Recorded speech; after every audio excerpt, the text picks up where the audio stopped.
Okay, good morning. My name is Sherwin Long. I'm the head of the Trinidad and Tobago Extractive Industries Transparency Initiative Secretariat, and I will be your master of ceremonies for today's event. And I would like to welcome you all to the launch of the TTEITI Mining Sector Webinar Series, Digging Deeper, Addressing Mining Sector Challenges in Trinidad and Tobago. Permanent Secretary acting in the Ministry of Energy and Energy Industries, Ms. Penelope P. Bradshaw-Niles. Permanent Secretary acting in the Ministry of Energy and Energy Industries, Ms. Sandra Fraser. Members of the Diplomatic Corps, other ministry and government officials, leaders of civil society organizations, captains of industry, members of the TTEITI Steering Committee and Secretariat, members of the media, ladies and gentlemen. Trinidad and Tobago has implemented the EITI for over a decade. And as the name suggests, our work focuses on oil, gas, and mining revenue transparency and promoting accountable management of our resources. The TTEITI provides independently data on how much we earn from the oil and gas sector as well as the mining sector, ensuring we account for all revenue payments made by extractive companies and the corresponding government receipts. The country's 7 EITI reports to date have reconciled approximately 128 billion in extractive company payments with government's declared receipts, ensuring all monies are accounted for. These reports have also provided extensive recommendations on improving government revenue collection, data management, and audit and assurance processes. Data published in the reports have informed the findings of the Gas Master Plan and assisted TNT in meeting its obligations to the Open Government Partnership. Recently, analytics from the TTEITI's Beneficial Ownership Campaign were used for the country's successful Financial Action Task Force assessment. With this primer into the EITI and our role, I would now like to welcome Mr. Gregory Maguire, Chairman of the TTEITI Steering Committee, to give the welcoming remarks and paint a fuller picture of why we are here today. Mr. Maguire. Thank you so very much, Sherwin, and good morning to all. Permanent Secretary acting in the Ministry of Energy and Energy Industries, Ms. Penelope Bradshaw-Niles.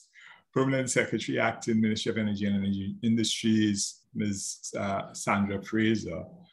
All other government officials present, all leaders of civil society, captains of industry, members of the TTEI Steering Committee, members of the media present, ladies and gentlemen, pleasant good morning to you all.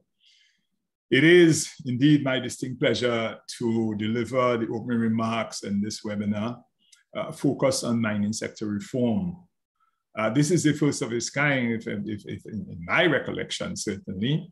And it comes at a time when our attention is focused on other global events, the war in Ukraine and its impact on energy and prices, Trinidad and Tobago revenue, concerns about what we pay for gas at the pump.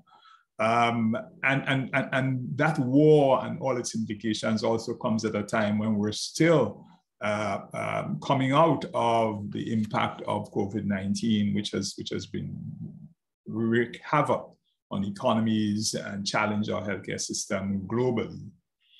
Now, we want to focus on the mining sector even in that context. And I want to say that in Trinidad and Tobago, we don't pay much attention to the mining sector. So at EITI, even if our brief is about oil, gas, and mining, and we've typically people look at oil and gas because, of course, that's the major driver of this economy. But it's time we begin to take a look and cast the eye across the mining because it is so significant, can be so significant. Mining is a global industry, I want to make the point, and which can create jobs for innovation, bring large-scale investment and infrastructure over a whole long time horizon. The mining sector is a large contributor to economic growth and social development in a number of countries, in a number of small countries. And it has historically been like this.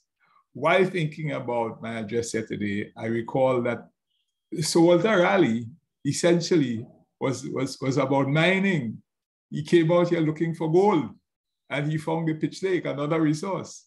So that historically, Mining has played a significant role, not only in economic development, but also in trade and other issues. Now, we note these benefits. However, if managed poorly, mining operations can also lead to challenges, including environmental degradation, displaced populations, inequality, and of course, increased conflicts. The last 2 decades has seen major improvement in global understanding of mining operations and how they have to be run responsibly, with more attention being paid to sustainability issues. Good practices to address environmental, health, and safety issues have made significant advances and continue to evolve. Good governance and stable and constructive institutional arrangements and good economic management have also been recognized as key issues that responsible companies, responsible governments should address. In particular, the importance of adhering to the high standards of transparency and reporting in extractive industries, including mining, is enshrined in the principles of the EITI. And we, as an arm of the EITI, therefore, also have embarked on this journey to lift public awareness and broaden the dialogue on the mining sector. Taking a quick glance at our State of the Extractive Industries Report 2021, this highlights some of the obstacles that we as a country must tackle. These include collecting an estimated $194 million in unpaid royalties from operators, and this is just an estimate. Using new technology and weighbridge, example, drone technology and weighbridge to independently verify production. Developing a system to get more operators licensed. We have only 8 out of an estimated 88 operators having license. And included in that 88, or perhaps beyond that 88, would be those that are operating illegally, as distinct from being unlicensed. And promoting quarry rehabilitation and environmental stewardship. And of course, tackling illegal quarrying. This is important for us to have dialogue on solutions, rather than simply to highlight the shortcomings. This workshop is the first of many we plan to host several throughout the year. We will focus on everything from quarry rehabilitation best practice to finding digital solutions to licensing challenges. Our aim is to build a bridge for dialogue on the necessary reforms. Secondly, one of the strategic priorities in our work plan is to increase participation of the mining quarrying sector in EITI reporting. Currently, the mining sector is underrepresented in its participation in TTEITI. Only 5 companies, an estimated 0.5% of known companies in the sector, currently report to TTEITI. These 5 companies include Lake Asphalt, Trinidad National Quarries Limited, Hermitage Limestone, F.W. Hinkson, and TCL. They are pioneers and should be applauded for their commitment to transparency. They demonstrate their dedication to sound governance and openness, which is becoming which is the global standard, really. And we hope that more companies, therefore, will follow their lead. Bringing more quarry companies under the TTEITI reporting protocol will contribute not only to improve transparency and accountability, but also provide valuable data to help government to get in a line of sight of the revenues earned from specific companies. This data can be used in many ways to help develop financial models for expected revenue, to help guide reforms of any tax policies and laws, to help citizens that live in the communities impacted by quarrying to see what is the value of the rehabilitation bonds and how much is paid in the Green Fund levy and corporation taxes. TTTI data provides a platform to help plug the significant leakage of revenues. But more than providing data, we want to drive the discourse on the data. At this session, we will have frank discussions on reform, bringing together government, citizens, civil society, academia, and mining and quarrying companies. No one stakeholder group has all the answers to these challenges that I pointed out earlier. We want to have an open exchange and to make this dialogue be a catalyst for change.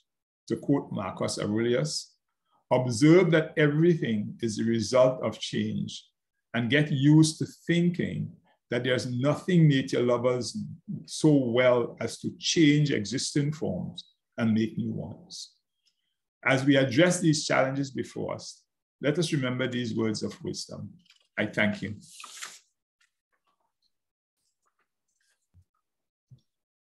Thank you, Mr. Maguire.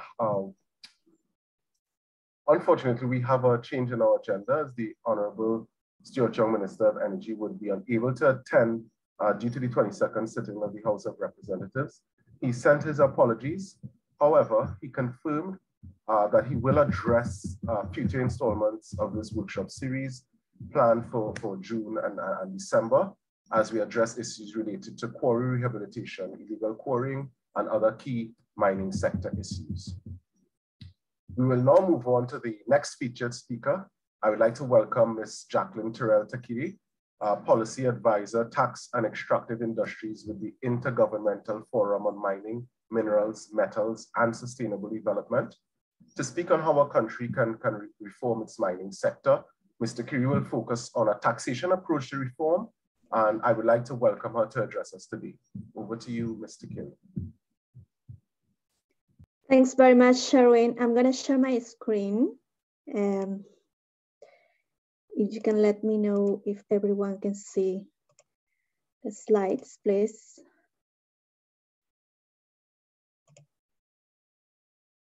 Great. Can you see the slides? Yes, it's visible. Yep. Excellent, excellent. Okay, well, thanks very much, Sherwin, and the panelists and all the participants today. I would like to thank the organizers, the Trinidad and Tobago Extractive Industry Transparency Initiative for the invitation. It is really a pleasure to meet you all and be here today. My name is Jacqueline Terrell Takiri. I work for the Intergovernmental Forum on Mining, Minerals, Metals, and Sustainable Development. For those that are not that familiar with the IGF supports 79 mining countries that are committed to leverage mining for sustainable development, ensuring that, as Mr. Gregory mentioned, the negative impacts of mining are limited, and of course, the financial benefits of mining are shared. We have 20 countries in the Americas at the moment as IGF members, including 3 countries in the Caribbean. These are Suriname, Guyana, and Jamaica. The International Institute of Sustainable Development has served as a secretariat for the IGF since October 2015. And basically our funding is provided by the governments of Canada and the Netherlands. And in this context, even when IGF cover a range of issues that actually are of course important for the mining sector, such as small-scale mining or illegal mining, or legal and policy advice more broadly on mining laws and regulations. We also have a specific section which is focused on taxation. So how did this start? Since 2016, the IGF, together with the OECD, joined forces to work on the BEPS in mining program. By BEPS, I mean base erosion and profit shifting, which are scenarios of basically tax evasion and tax avoidance in the mining sector. So the idea of creating this program was to enable mining countries to capture their fair share of financial benefits from the mining sector. This was really a big concern that was expressed by our IGF member countries in 2016 when we met in Geneva, and that is why we have as a mandate to create this program. And since 2016, we have been providing technical assistance basically to our IGF member countries on taxation issues. So today, I'm pleased to talk about our work on taxation, as Sherwin mentioned, specifically about the importance of having in place a system to capture and better calculate key fiscal instruments that are applied to mining within a mining fiscal regime, such as the corporate income tax or royalties that are actually payments that are reported through EITI reports. And obviously, as you have, I'm assuming, figured it out from the figures that Mr. Gregory have shared with us, these revenues can be very important, very predominant for government, for the government budget. So that is why this is a subject of discussion today. And lastly, I'm going to briefly comment on one tool that we have developed for mining countries to better assess their mining fiscal regimes, and how we have provided support to mining countries on the design of mining fiscal regimes using specifically financial models that are one of our tools. So if I go to the next slide. So let's start really from a very simple perspective, and I apologize to our colleagues and participants that are experts on taxation. This will be very basic for you, but I think it's important for everyone to be on the same page before I go into detail about the tools that IGF have developed. And I think it's important to highlight first that government revenues depend on minerals being priced accurately. That's very important to keep in mind. As we know, the income which is declared by mining companies when they sell the minerals is basically driven by two important factors: the price at which the mineral is being sold, and also the quantity, meaning by this the volume, of course. But that's not enough. Let's think in the calculation of the corporate income tax for these purposes, and we know that we need to calculate the net income, right? And to calculate the net income, we should also deduct various costs from that income. And in doing so, we need to determine how much is the cost, of course. Those costs may end up reducing the revenue, and that is why this component is so important for the calculation of corporate income tax. And then the result will be that the net income or rather the tax base on which the corporate tax rate will apply needs to be good calculated. So these very simple concepts from a financial reporting point of view will have, as you can already see, a huge impact in how much is the tax that mining companies will pay, right? So if there is a problem, for example, with the pricing, we got a problem with the tax base. If there is a problem with the quantity of the minerals, if there are companies that are under declaring the quantity of minerals, then there is again a problem with how much revenue government is receiving. And there is an additional problem if companies decide to overstate costs, for example, because that will reduce the revenue received by the government. So having a clear consideration on each of these three components help tax authorities and also mining agencies, of course, where it corresponds, to be able to establish what is the correct tax payment that a mining company should be declared. If I go to the next slide. So very quickly, just let's go through each of these components, which I think are very important for you to understand about the relevance of each of these components in the calculation of government revenues. So first, we have the price, and the price will depend on the mineral value. There are significant elements that support the price, therefore the value of the mineral. First of all, we have the grade or the quality of the mineral. If we think in copper, let's say, we need to know whether we're talking about copper concentrate or copper cathode, which are different even when both are copper. If we have copper concentrate, then the question is, what is the copper component in that concentrate? Is it maybe 30%? Is it more than 30%? Is it below 30%? The concentrates as well sometimes will have what we call byproducts, which are other minerals in small quantities.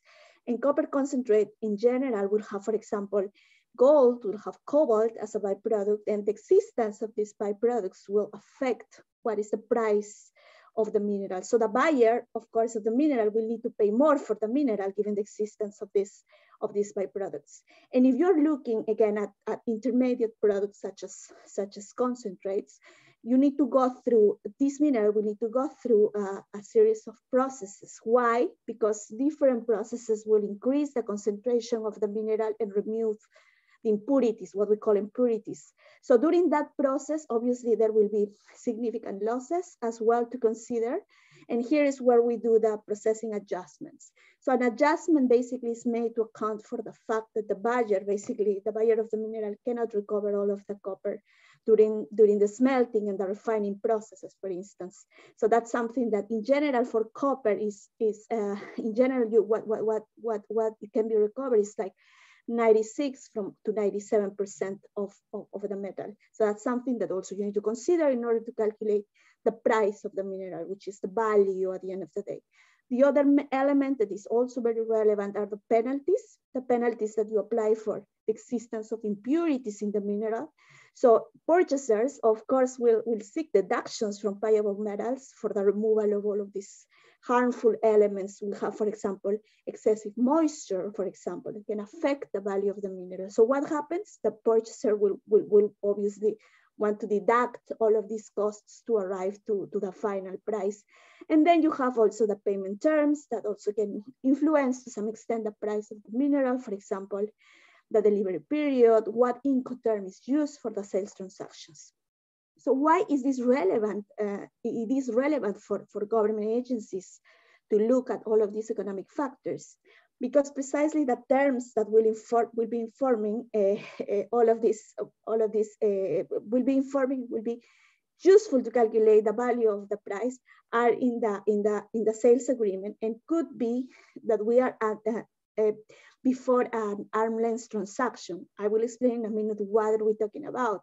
These are transactions that are made between related parties, and this is something that can be also a big risk in terms of calculating what's the price of the mineral. So in conclusion, we can see that mineral prices are first and foremost an attribute of the value of the mineral, of the quality of the mineral. And this is something that might be complicated for government agencies sometimes to calculate. And then very quickly here, I just want to show how minerals are valued at the various stages of the mining value chain. So for example, during the exploration, what we want to do is we want to estimate what's the value of the resource and determine whether it is worth or is not worth to develop the mine, right? And during the feasibility study in particular, the purpose is to estimate the value of the resource and determine whether you we're gonna go ahead or you're not gonna go ahead with a project. And the mining stage is that the idea during the mining stage is really to verify or control what's the mining process and determine then the value of royalties. And here is where we'll start talking about fiscal instruments, royalties, which are in general, and I understand in the case of Trinidad and Tobago as well, calculated on the production value, right? And then we go to the sales stage where the idea is to determine what's the sales value of the mineral and also the corresponding taxes. And here we're talking about the corporate income tax, for example. So we want to see whether the project is showing positive results, is showing profits, or is not showing profits, rather other losses, for example. So any undervaluation at the mine gate or at the exports point will have a big impact as well on government revenues, on corporate income tax, on royalties, or in both government revenues. And if we go to the next slide, here just to let you know that when we're talking about the calculation of the value of the minerals, there are very simple, this is very technical, but I just want to show in a very simple way how there are three main stages in the mineral export valuation. First, we have the sampling, for example.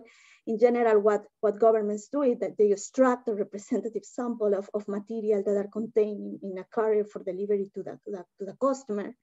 And then the sampling should take place, what we recommend in general is that the sampling should take place at a point where royalties and taxes are calculated, could be at the point of the export, in the case of bulk commodities, for example. And then you have sample preparation as well, where this is a very technical process where you do the crushing, the pulverizing of the sample for analytical testing. So basically, the sample preparation here is the process by which the sample is conditioned for the analysis. And then you have the analysis testing, where you determine the quality and the composition of mineral exports. So this is the last stage of the export valuation process.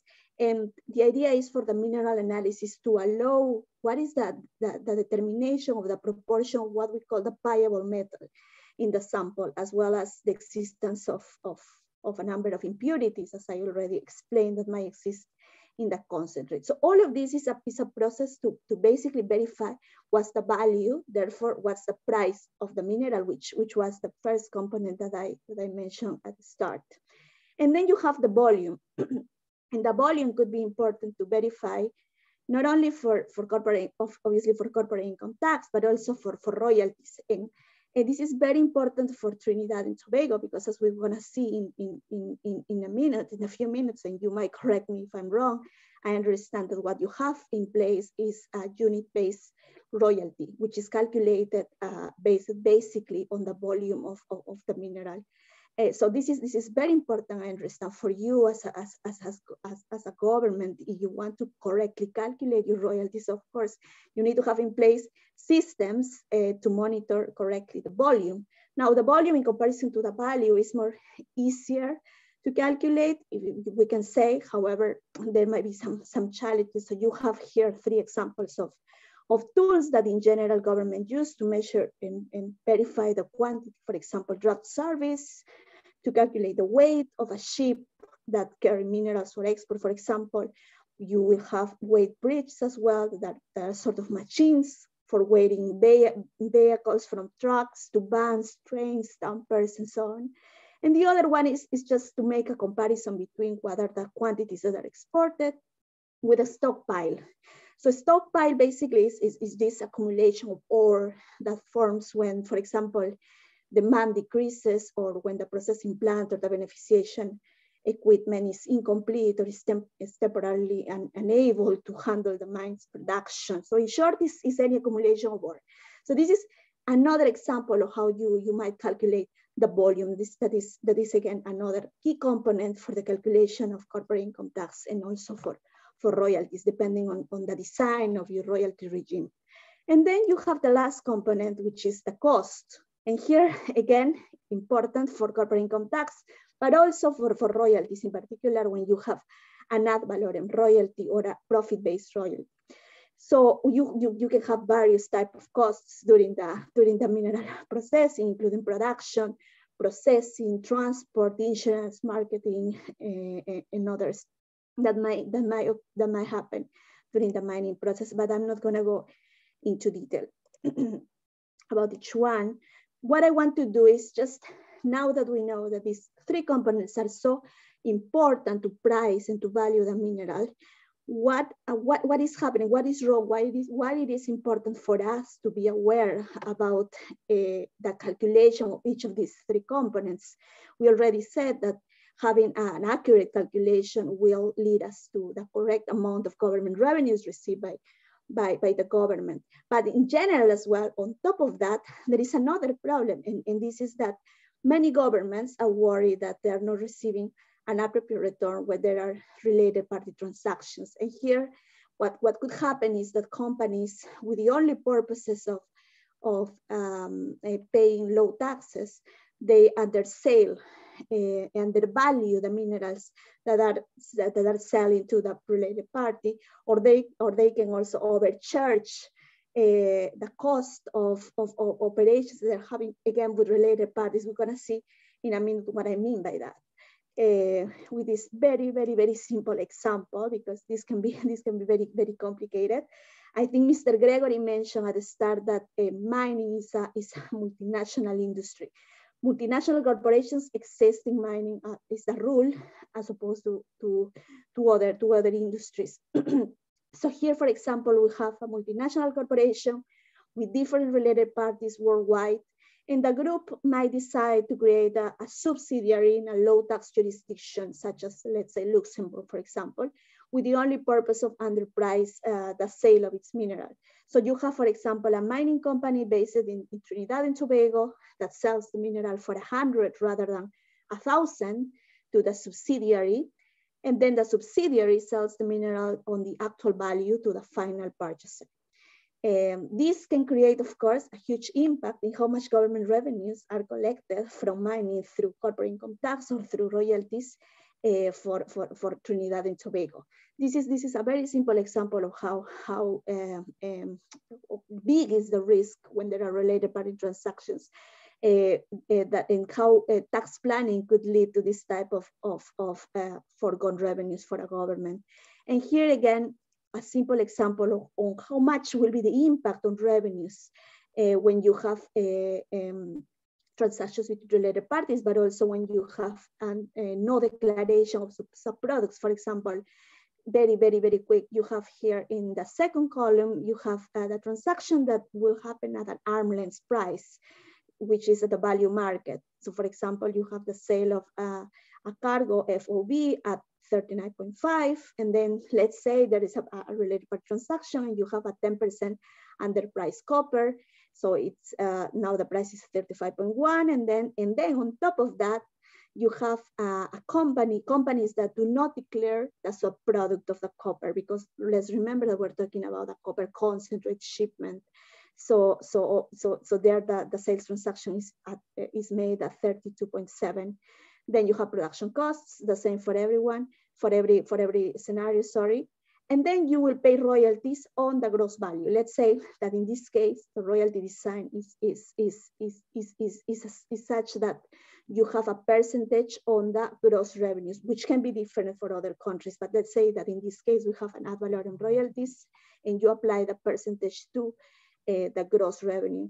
So then obviously the revenues received by the government because of royalties will decrease in the second and in the third scenario, right? And then you have the corporate income tax as well. In this case, royalties are allowed to be deducted from the gross revenue, and you will see that at the end of the day, the company corporate income tax that is being paid again will be reduced in the second and in the third scenario. And then, well, if you see this not as a unique transaction, but if you see this as a revenue loss or potential annual revenue loss, we are talking about a lot of money at stake.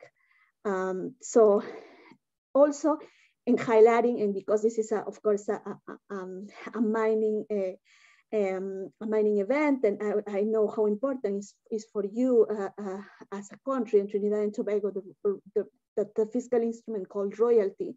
I just wanted to say a few words about royalty collection. And first of all, the royalty collection will depend again on how is designed the royalty and whether the minerals are being priced and measured correctly. Very quickly, as I already mentioned, I think there are three types of royalties in general worldwide. My understanding is that Trinidad and Tobago is in the first case where you have a unit-based royalty, where basically you have an amount that is applied to the volume of the minerals. So for example, you will pay $100 per ton or $200 per cubic meter of mineral, which is the most simple royalty in terms of administration, of course, that is applied to the mining sector. Then you have the ad valorem royalty, and this one is more complicated because here you have to apply a percentage on the value of the mineral. And again, the value will depend on the price and of course the volume as well. So here you have to as a government, you have to have very strong systems to monitor both the value and the volume. And lastly, this one is applied, yes, in the region, in the Americas, a lot of states in the United States, also a lot of provinces in Canada, but also in Latin America, Peru and Chile apply this type of royalty, what is called a profit-based royalty, where basically you apply a percentage on the profits or on the cash flows. And in your laws and regulations, you have definitions of what you will understand by profits, what you will understand by deductions. And it's very similar to a corporate income tax, but sometimes in these cases, for example, there are some deductions that are not allowed as opposed to corporate income taxes, for example, accelerated depreciation expenditures or interest expenses as well, and others. But I don't want to go into detail about that one, just to highlight that in the case of Trinidad and Tobago, what would be important is precisely to calculate in an accurate way the volume of the mineral, because really what you're gonna do is you're gonna apply this amount of Trinidad and Tobago dollars to the quantity of the mineral. And just to say that in the Trinidad and Tobago, I would say, is an exception of what happened worldwide, because few countries will use unit-based royalties, not only for low value minerals, but also for high value minerals. That's very rare. It made sense it makes sense to have this type of royalties for low value minerals, because really you don't need to use an ad valorem royalty following the price of the mineral, because these are low value minerals. And they are commonly, yeah, it is true that they are commonly used in industries such as construction, manufacturing, infrastructure, rural development, or others.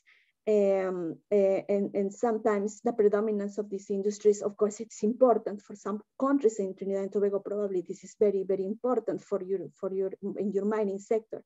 However, we think that it's not a common practice worldwide, and just from my experience, I just know one country in Europe that also use unit-based royalties for high value minerals. And I think now that we are in the process of energy transition, where we're focusing more on the production of critical minerals such as copper, cobalt, lithium, or others.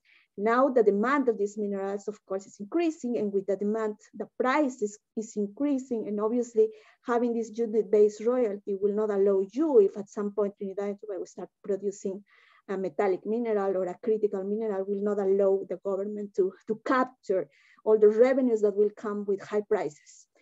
So I just want to comment on that, but it's very interesting that you have this type of royalties being applied for all minerals. And then just to say that why, so of course we have this a big problem when we're trying to collect the correct government revenues coming from our mining sectors. There are many reasons why this is happening. We already saw that base erosion and profit shifting is a big risk in an industry such as mining, where a lot of multinational corporations are predominant. But at the same time, I think in terms of challenges, tax authorities and mining agencies still need to build some knowledge of the sector, and with that, build capacity on the administration side. And that's very important. Mining is not as simple as, I would not say as simple as oil, but in the case of mining, you're not talking only about, for example, in the case of copper, only about copper. You're talking about copper cathode, copper concentrate. There are different types of, within just one mineral, different types of challenges, a lot of differences in terms of the quality of the mineral. So that's very important for government agencies to be aware of. Sometimes the legal settings as well are underdeveloped. Sometimes we have a lack of or weak systems to monitor these components that I have explained before: the costs, the volume, the value of the mineral. And for corporate income taxes, of course, the information that a government agency or the tax authority, more common, need to verify sometimes is not there or doesn't exist, because the transaction is so unique that you can't try to find a similar operation between unrelated parties, which is the purpose of applying the principle of arm's price, for example. This because mining in general extractives is quite complex and a complex industry. So that is why it's very challenging for government agencies to apply the arm's price. And for royalty purposes, of course, sometimes there are not, again, strong systems to monitor both the value and the volume of mineral exports. So that's something that you need to be aware of. And I think after this presentation, that's something that I would like for you to keep in mind, depending on the design of your system, of your corporate income tax, and also your royalties applying to mining. So here are just some options, policy options to strengthen the monitoring of export valuation, depending on the risk of the transaction that we're talking about. For example, you can have high risk transactions where related parties are involved, for example, there are some transactions where there are minerals where there is a lack of a public reference price, such as bauxite, for example, and that's something that will make this transaction even more risky. So in that case, the government might want to have a role more predominant in terms of measuring the mineral exports by themselves, including all of these processes that I have explained already: the sampling, the sample preparation, the analytical testing, and so on. And then you have minerals that are sort of medium risk, such as the concentrates, for example. And then you can have a hybrid option that combines monitoring what the companies declare, because companies in general will also present a declaration to the government with their own assessment.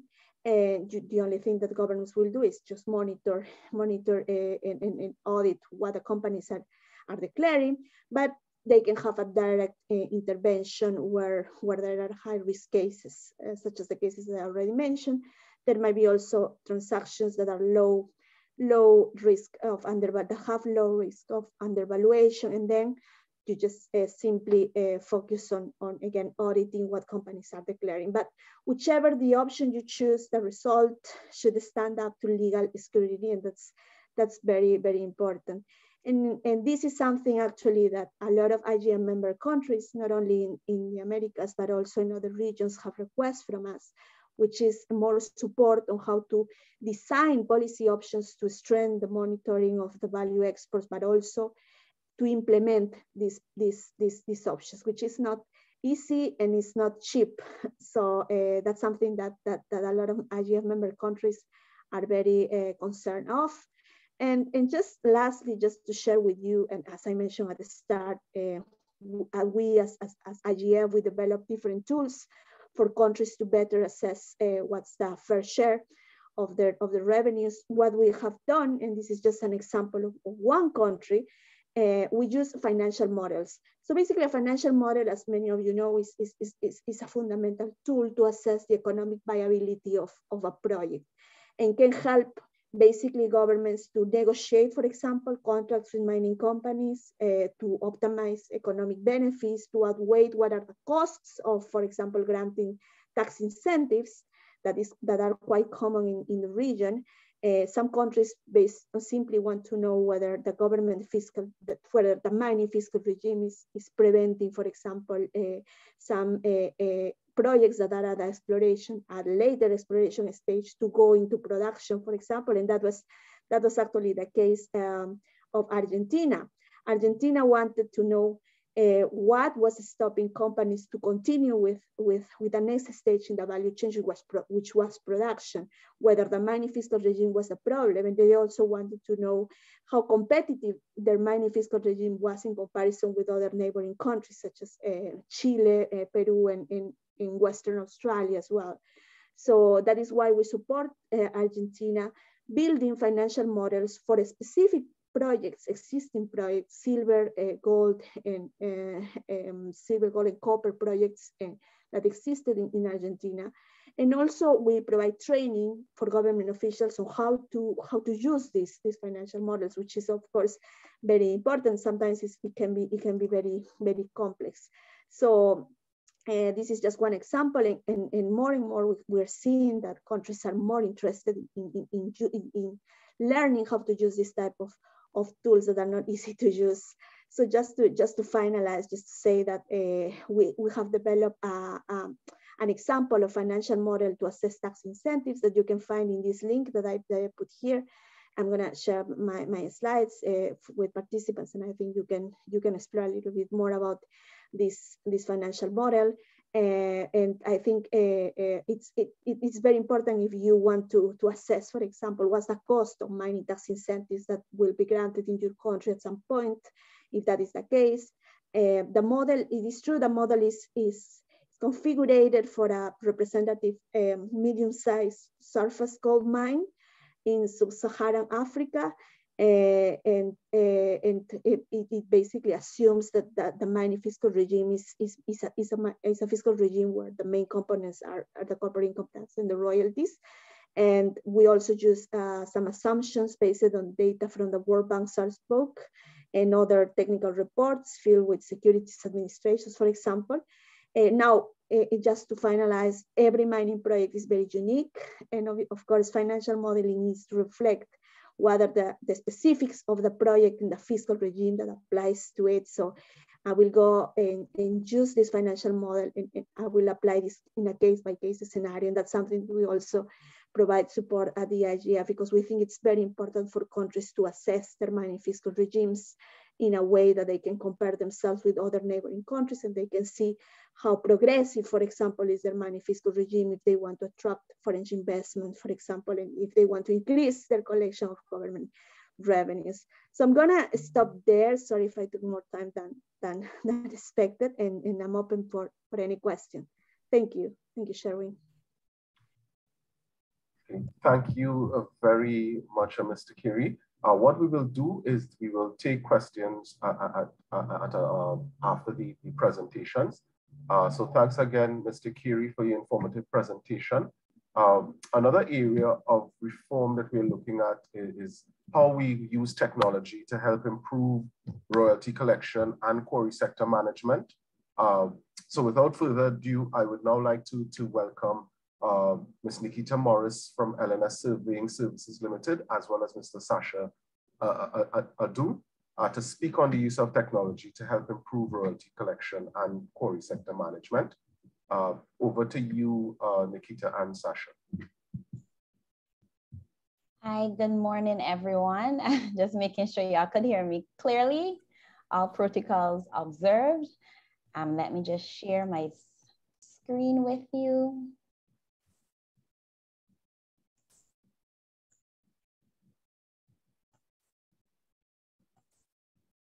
Are you seeing my screen? Yeah, we're seeing it, yeah. Okay, great. So once again, good morning. Well, as said, I'm from LNS Surveying Services. I'm presenting here with my colleague, Mr. Sasha Adu, also Dr. Dexter Davis. He's not here at the moment, and also, well, myself, Ms. Nikita Morris, and it is on the photogrammetric applications for natural resource management. Basically a potential solution within the technology age to assist in the management of illegal quarrying. Just 1 second, Nikita. The presentation mode is not set in presentation mode for some reason.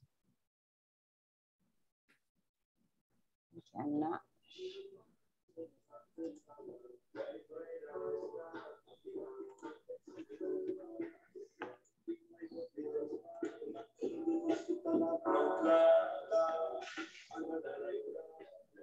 Has it changed? No, we're seeing the entire screen. Okay, I'm not sure why it's doing that.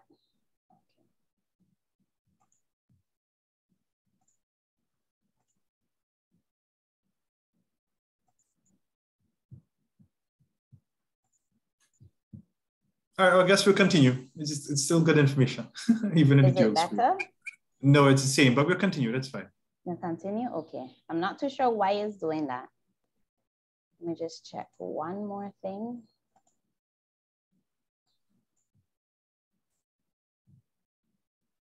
Okay, we'll go ahead.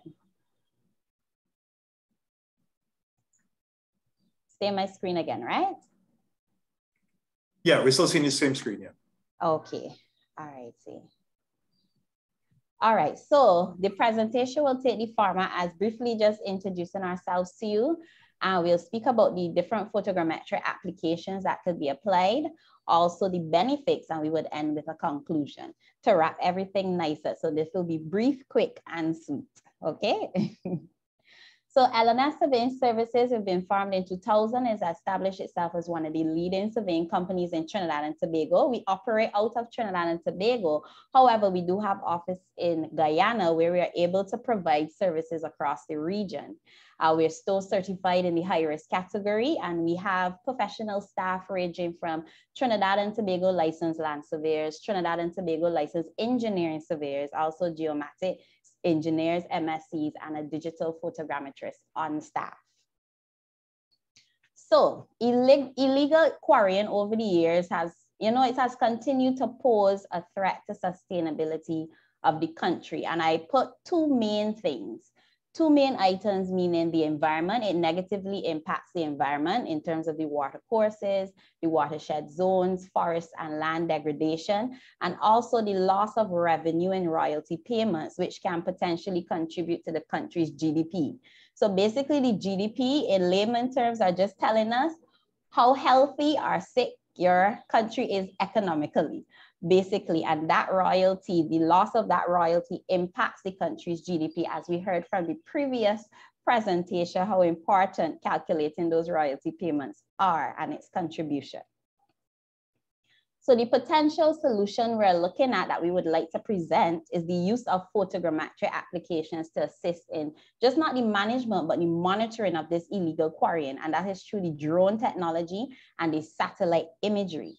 So basically, I'm going to show some examples how these technologies has been used to come about to manage and monitor some of these illegal quarrying, concerns that may have come up in the past. Nikita, just to point out, the slides are not changing at all. Huh? It's still on the first sheet. It's not changing? Yeah, still saying it's first sheet. Okay. I think you might want to stop sharing and come back. Take it down, open the presentation, and then come back up. Sure, we could try that. And open presentation mode.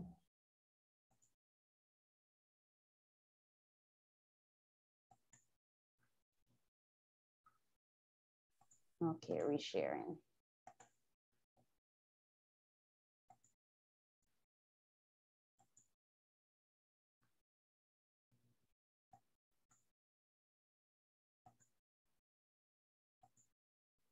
How is it now?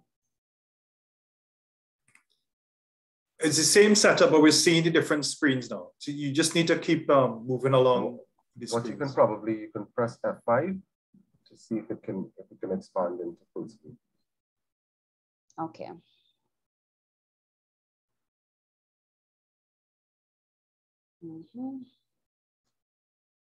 How is it looking? Sadly, it's still the same. It's still the same. Just have to keep running the screens. Just run the screens as you go along. Are you seeing the change? Yeah. Try.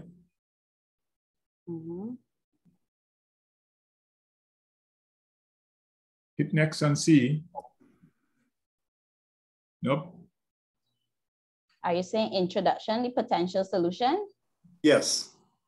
Okay. Are you saying photogrammetry applications? Nope. No, you'll have to go through each sheet one by one as you go along. Okay, I am not quite sure what is happening. Sasha, would you like to share the presentation, please? Yeah, let me try it. Let me see if I can do it. Yeah. Sure, no problem. Our apologies.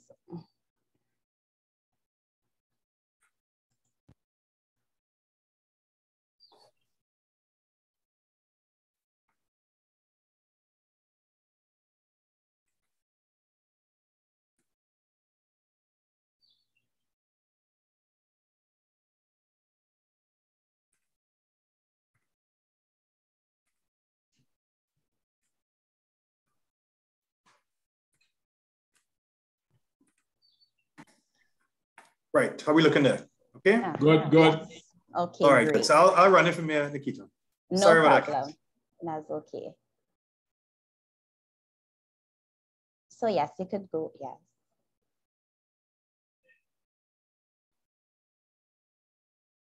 Right, so the potential solution that we would want to present is via the drone technology and satellite imagery for the monitoring and management of illegal quarrying. So the first example we have here is a site.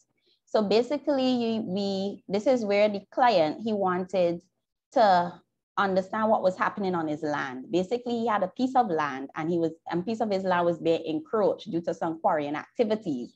And he didn't know how much of it was being, encroached upon. So he needed a legal representation document so he could carry as evidence. So basically what was done, an aerial survey was done of the site. And what happened is that we captured imagery and we also captured elevation data. So basically here, what you're seeing is you're seeing an aerial overlay of the cadastral boundaries. Now, in some of these instances, when you go onto, as some may know, as you go onto some of the quarrying sites, it's not a very friendly environment. It could be very hostile depending on where you go. So we could not go on these sites, so we could not use traditional methods of surveying. So therefore, that's why we employ the use of aerial survey.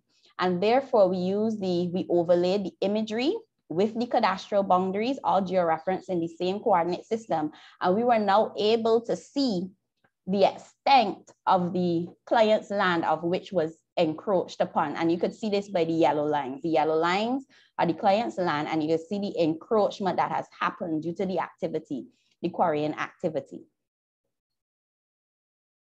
So basically what happened as the result, he had this area plan with the cadastral overlay, but then now it could be converted now into a legal surveying document. And basically what it showed is where on the land was encroached and why we collected elevation data also, because he wanted to know how much material was removed from his land, and he was able to get that. Now he have evidence that he can present to the court or wherever he needs to present this, you know, this documentation to, and we have it, and it's all registered by Trinidad and Tobago licensed land surveyor, and also a photogrammetrist who is recognized by the court. Next option, another application, is stockpile volumetric survey. Now the basis of this is you want to acquire the amount of volume within each stockpile or material pile, basically. And you want it done in a way that's quick and easy because you don't want to shut down an entire site. Yes, so basically the general flow is data capture 10 to 15 minutes, depending upon the site, but it's usually 10 to 15 minutes. You do the data processing of downloading the images from the drone. You create your point cloud. The point cloud, that is basically millions and millions of points that has coordinate data, X, Y, and elevation data, which is Z. And also then you could generate your BSM, your orthomosaic, and generation of the volumes, which comes from the point cloud. So on the left here, well, my right, your left probably, you would see on the top an overview of the site. And then the second one is basically a blow up of one of the sections of where the piles are located. So right here now, you would see the point cloud that I said is millions and millions of points.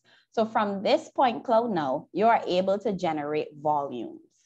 Traditionally, you would go and you would, you know, get the base and the top of the pile and certain aspects. But now with the drone, we're able to calculate this volume from imagery into a point cloud, into a volume, and into getting a volume. So you could see the volume here, and you could also see the 3D terrain from that. The third application, where is for data capture for planning and rehabilitation. Now, this was a project done in Guyana. This is not locally. This is a project done in Guyana, and they wanted to plan and rehabilitate an abandoned gold mine. So basically, they needed to know what existed. In order for them to do any sort of upgrade, they needed to know what existed. So these are some pictures showing you what the site looked like. So there's a settlement pond, which was close to the site boundaries limit, and an existing mining and washing area.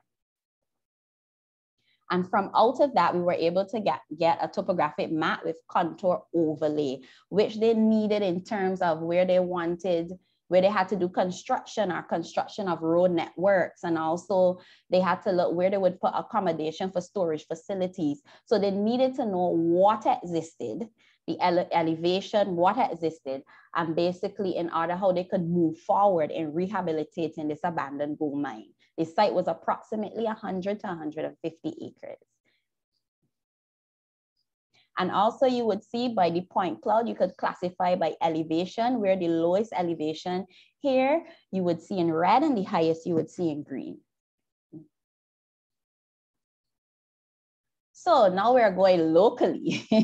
Now this is just an example. The local example is from Ravine Sable, which is central Trinidad, and the red oval or polygon is the area of interest that we want you to zone in on. The yellow pins on the green marker, they represent the same location within the photograph, within the satellite imagery and the aerial photography. And what we're saying is showing you a monitoring process that is available. In 2006, you're saying, yes, activities are happening. We're seeing quarrying activities happening by the change in land cover. Then in 2014, you're seeing the presence of water bodies appearing, change of land cover continuing. And then in 2020, in the satellite imagery, you're saying that water body begins to grow in size across the area. So things we may need to understand is what is the impact of this happening to the residents? What is the impact on the environment? What is the impact on the collection of royalties, and you will want to know, okay, what is really happening here? Yes. So you have a bird's eye view is what is happening over the years. So the benefits, how can this potential solution, what can it offer to you? So first thing, it captures up-to-date information to assist in planning, rehabilitation, and decision-making. Because before you make any decision, you need to know basically what is there, what exists, what are the concerns, how can we make it better, how can we regulate, how can we mitigate. And the beauty about it is that we have access to current high-resolution satellite imagery that can be less than 30 days old, and in some instances 3 days old. So capture of up-to-date information as baseline surveying information is very important.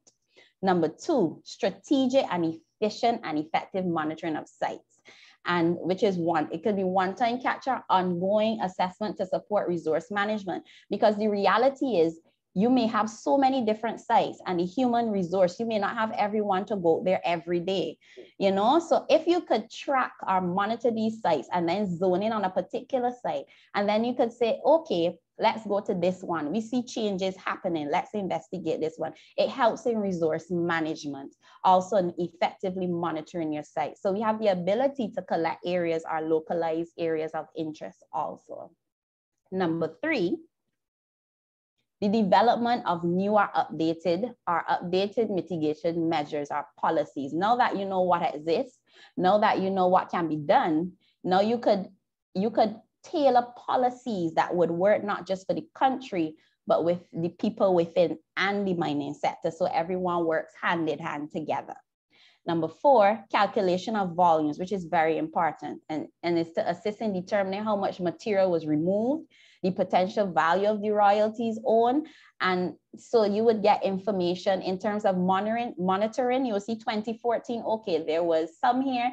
2016, you realize, oh, this whole pile gone. So you could use that LiDAR drone technology information that we have access to, or even simply the drone elevation information to calculate these volumes to say, okay, this is the amount of money that we're probably losing, or the amount of material that has been removed over time from the site. Point 5, recorded evidence to assist in legal disputes.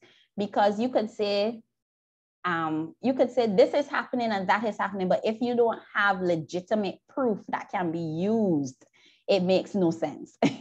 So recorded evidence to assist in legal disputes. And 6, whenever we do anything, we want to save in cost, we want to save in time, we want to save in resources, and mostly we want to ensure that the persons are safe, depending even in the nature of the environment they're working on.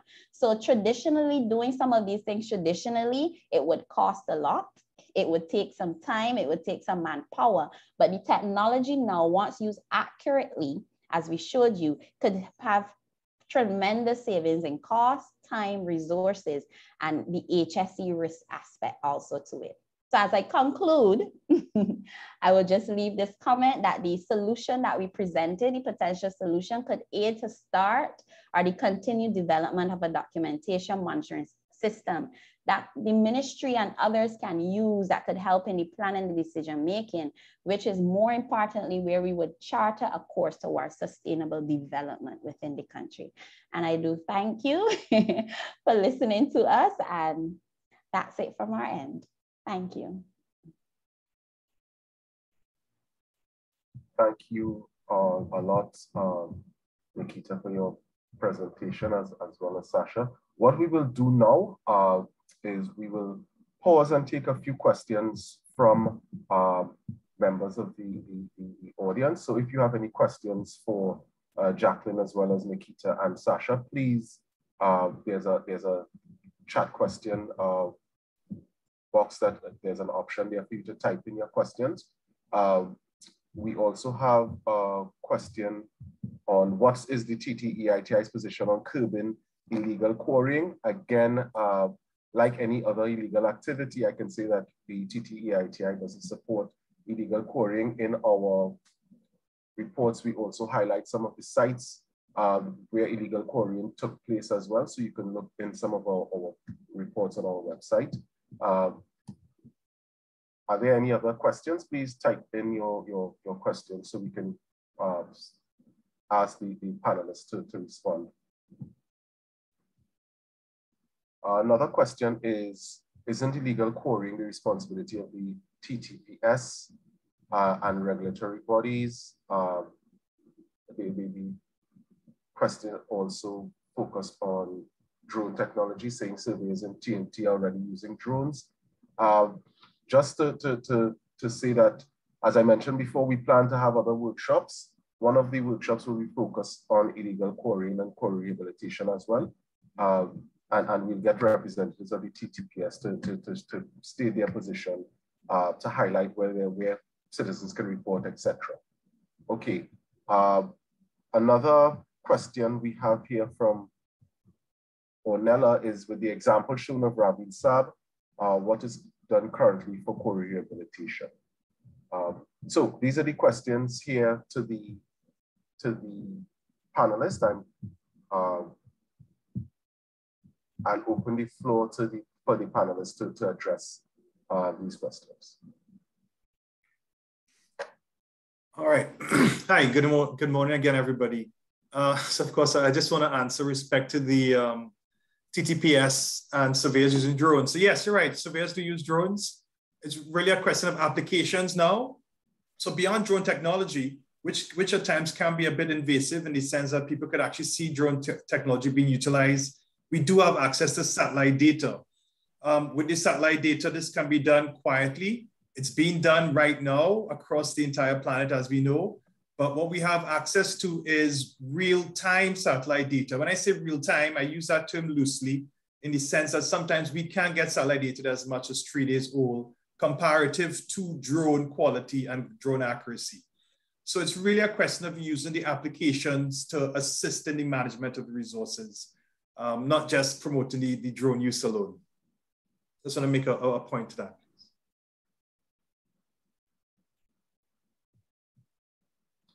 Okay, we have another question.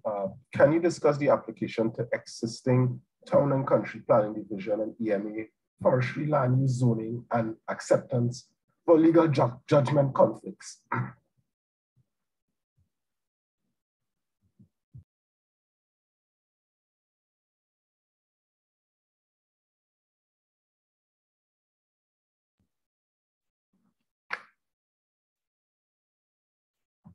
Sasha and Nikita, I'm not sure if you can answer that question. I'm not too clear on the question, really. Well, application-wise is in capturing data. So we're able to capture cadastral information, capture existing occupational information, and provide it in some sort of a map that the town and country EMA could get an appreciation as to what's going on site. I'm not sure if that has answered your question. Just let me know if that helps. Respect to being used in legal judgments, yes, we do submit to the courts in cases of encroachments in particular. We go in as subject matter experts, not just as surveyors, but also as photogrammetrists also do to support our submissions. I have some answers from Professor Suku. How can we achieve sustainable governance in mining and minerals resources by 2030? I'll throw that out to Jacqueline as well. And then we have a question from Vilma Fortune. What is the average cost of using satellite imagery? Sasha, yes, Jacqueline, you can take the first one. That's a very interesting question. I don't feel confident I'm gonna respond in a comprehensive way because it takes a lot of topics to discuss here, and I think what I would say is that first of all we need modern legislative regimes that draws clear lines of responsibilities and accountabilities and establish a foundation of good governance that should lead to sustainable development benefits over the full life cycle of a mine, from the early days, from the exploration stage through the post-mining transition. And that's very, very important, because if we don't have roles and responsibilities from the different clear roles and responsibilities draw for the different government agencies that are involved in the mining process, we're not going to go anywhere. And I think legal frameworks are also important to be settled in a way that minimize the negative impacts of mining and optimize the benefits, and that these benefits are shared in a sustainable way, not only from a revenue collection side, which is sort of my expertise, but also the revenue distribution side and how these revenues are used for the benefit of communities. This is not something that at the level of the IGF, for example, we work in a comprehensive way as we do for revenue collection, but that's something, for example, that is being reported through EITI reports. I understand the EITI standard also requires to report on transparency about revenue distribution and the use of revenues to some extent, although it's not compulsory. So that's very important as well, how we use these revenues for the benefit of the people, for the benefit of the communities that are around the mines. And lastly, I think obviously there are many actions that we need to take in terms of base erosion and profit shifting in mining, and one of the most important ones is to have strong legal frameworks to deal with this type of scenarios, following different good practices, such the BEPS plan of the OECD, the action plan to address base erosion and profit shifting coming from the OECD, but other good practices that involve correct pricing of the mineral, for example, that might not be straightforward to do, but it's very important, as you have seen, how mining is quite complex, and it will become even more complex when we talk about critical minerals such as lithium, for example, now that lithium is being highly demanded because of the energy transition. So we will need to improve our expertise as government agency officials to really be able to administer a mining fiscal regime such as the one that I just mentioned. Thanks. Okay, thank you, Jacqueline, for that comprehensive response. Can you all hear me? Yes. Yes, we can hear you. All right. Yeah. Good morning again. I'm just jumping in for Sherwin. He's indisposed for a minute. My name is Kerry Peters. I'm part of the communications team with the TTEITI Secretariat. Just want to squeeze in one more question. We have a question from Mr. Brian Kittens, who is asking, how expensive is this technology in terms of medium and small scale mining? I don't know if Sasha, you want to take that. Sure. I mean, of course, I'll say it's not expensive in relation to probably shutting a site down, in relation to having to stop operations to gather information. So in the past, what we're required to do when we need to capture information on the site is send a big team out, maybe 3 or 4 people. You pretty much have to shut the site down for the day to get that done. With this technology, you don't have to shut the site down. We could literally work and capture data while the site is in active use and almost remove certain things that we don't want, like a truck, so it wouldn't disrupt the volumes that are calculated. So from a cost perspective for small businesses, it depends on a number of factors, or small sites, sorry, it will depend on a number of factors. One, of course, the size of the site and how current you want the information. Of course, if you want something 3 days old, it's going to be more expensive than something 90 days old. So it's all depends on those factors. But these numbers could be 4-digit numbers. They're not really a big number with respect to cost. Okay, thank you, Sasha. All right, at this point, we want to move along with our presentations. I want to invite Mr. Julian Smallshaw, Head of Education and Standards, and Mr. Anthony Elgi, Education and Skills Project Manager from the Institute of Quarrying, to speak on the link between training and compliance. Over to you, gentlemen. Okay, thank you very much indeed. And thank you, first of all, to Sherwin Long for inviting us across to talk to you. We're going to put this presentation into 2 sections. So I'm going to talk, first of all, just to give a little bit of a brief overview and outline who we are. And then Anthony, my colleague, will then run through the presentation, supporting some of the things that I'm going to talk to you about now. So, what is the Institute of Quarrying? Some of you will have heard of us, probably a lot of you won't have heard of us. So We're a professional membership organisation. We're based in the UK, in the Midlands, and we've been supporting people in the mineral extractives industry for over 105 years. And we're the only organisation with the history, the knowledge, and international experience to advise both individuals and businesses about skills, training, and personal development needs that you require for your organisation and your careers, of course. So we have in the UK, we have 13 branches, which are all very active. Certainly you may understand it rather than branches as chapters. And we also have affiliations with the Institute of Quarrying in Australia, which is second to us in terms of size. And again, a very, very busy affiliate. New Zealand, Southern Africa, actually covering all of the southern part of the continent of Africa, Malaysia, and Hong Kong as well.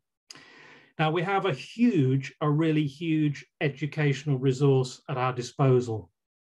And we train and educate people literally all over the world. So that's a little bit about the Institute of Quarrying. So just moving on, so talking with Mr. Sherwin-Long, the Institute has an understanding of some of the challenges you face in Trinidad and Tobago with respect to quarrying. And I'm actually glad to say that all of the points that have been raised so far, that's exactly the sort of things that we're going to be talking about as well. So some of the areas that were highlighted to us include planning permissions and the process and timescales, data collection, enforcement, illegal mining operations, and of course impacts on the local community.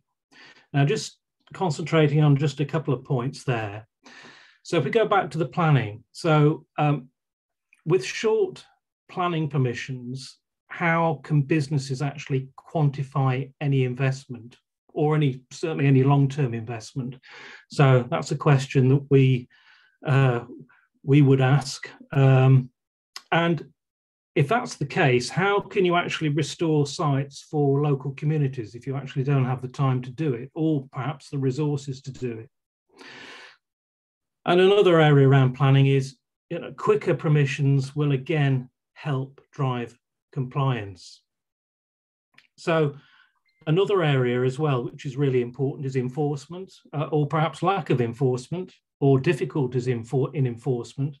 So the legal regulations mention a word, this is in Trinidad, so Trinidad and Tobago. So the legal regulations mention a word common in the UK quarries regulations, and that word is competence. And you can only be competent with the right experience, the right training, and the right knowledge. So these are really, really important areas. So most of the above, those points I've just mentioned, are intrinsically linked. So for example, ease of the planning process would probably and almost definitely lead to more legitimate operations. And these operations would benefit from education in key areas to drive things like operational profitability, best practices, process improvement, and of course, health and safety.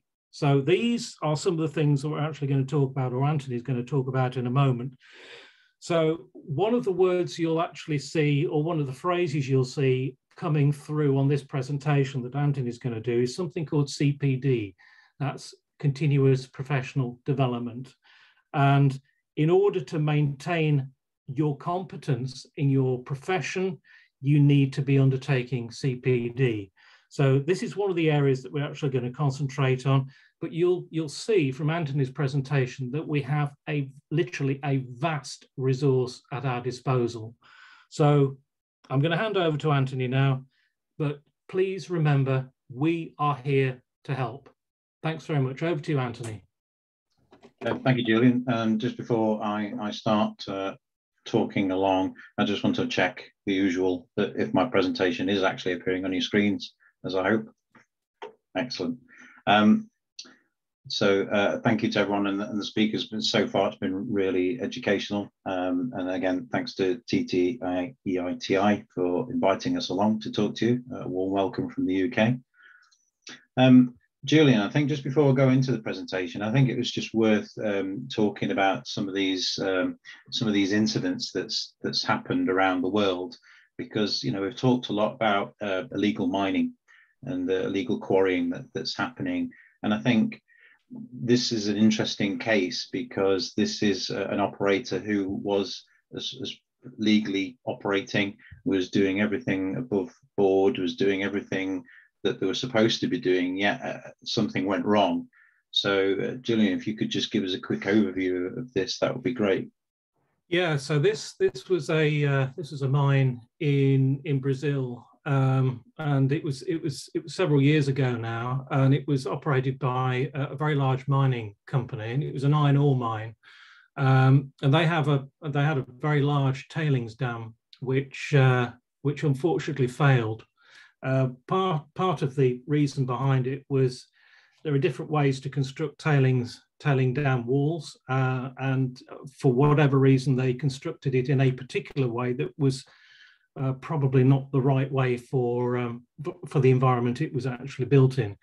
It failed, and it engulfed not only the site, but it engulfed a local village, and it killed a lot of people. So that was a massive tragedy, but it's one of a number of tragedies that have happened over the years. And again, this is down to, experience, design, competence, maintenance, operational competence of the people running the site. So all of these things are really, really, really important. So, but again, Anthony was just mentioning that really this links into all the other issues that we've got when you have illegal mining or illegal quarrying. Then obviously you won't have experienced, competent people to be able to undertake the tasks involved. Brilliant, thank you, Julian. And just going back to Nikita's presentation, where we saw drone footage of a water body increasing. I look at that and think, oh, who's watching that? Obviously, that drone was, but who is observing? Who's checking what's going to happen with that? And if that water body keeps rising, is there a possibility that it could burst its banks? So to me, looking at that, I saw that's a high risk, and God forbid something like we see on the screen, would happen. But this example we have on the screen is as I said, is a legal operation. They were doing everything right as far as they were concerned. It was down to lack of competence regarding the sort of building of these materials. If you're looking at illegal mining are just in to get as much mineral out as they can before someone comes along to try to stop them. So it's just campaign in and out. So they're not going to be doing things right. They're not going to be doing things as they should be, because it's not in their best interest. But that could be putting not only the workers there, but also a community at risk. And this next example, that's a couple of images from that same incident. You can see once the actual collapse, this dam collapsed, it took out a bridge and just kept on going and into the sort of local community and villages. But UK is not free from these incidents either, and the quarry regulations were sort of born out of a terrible disaster in Wales, a village called Aberfan. So this tip of spoil material was just being built up. People could see movement in it, but no one really knew what that meant, and eventually it did give way, and it did sort of collapse onto this village, and there was a number of fatalities for adults, and it did unfortunately hit the school and kill children as well. So out of all of these horrible stories, we then get lessons, and we then get, right, okay, what should we be doing? How should we be doing it? And we get these regulations, these rules, these guidance, approved code of practices, all of these things which can be cumbersome, but they're there for good reason. And the good reason is to stop something like this happening. So obviously, as Julian sort of commented, we're all about trying to educate, trying to raise standards, trying to deliver this knowledge so we don't have incidents like this. We don't have another horror story to put in front of people. So we can offer employers, a wide range of training, learning, and coaching. We can benefit all kind of mining organizations. It doesn't matter what it is that you're extracting, be it sand and gravel or anything like that. We want to improve efficiencies, which can absolutely be achieved. Safety obviously is paramount in everything we're doing. And on safety, I was on another sort of call meeting earlier today, and some interesting facts came out about not protecting or not building enough protection from rocks falling off from a face, just through instability, and people not putting in enough barrier, not enough room for these rocks to sort of be protected and caught into a rock trap. And statistically, over the last 4 years in America, 5 people are dying a year because they're being hit by rocks falling from a face, and they're just being too close because they've not calculated the gap properly to sort of keep away from that face. And you just think, how can that be happening today? But it also came out that the same thing is happening in Spain. These are just facts that was produced today. So over an 8-year period, on average, 4 people are dying a year in Spain from exactly the same thing. And again, these are legal quarrying operations, mining operations, that, as far as they're concerned, they're doing everything right. But just this lack of awareness, lack of education around building a solid rock trap and calculating the rock fall correctly, we can stop people dying.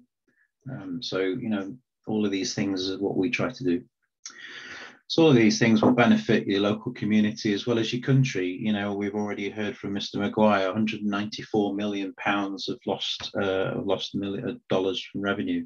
That's, to me, it's huge opportunity to reinvest, and what you could do with that money if it was collected. And kudos to all of the companies, operators that's contributing to TTEITI, because that data is extremely valuable, because it can paint a picture of the opportunity that exists in this sector, and will attract investment, and will attract, hopefully, the government sort of really supporting this industry.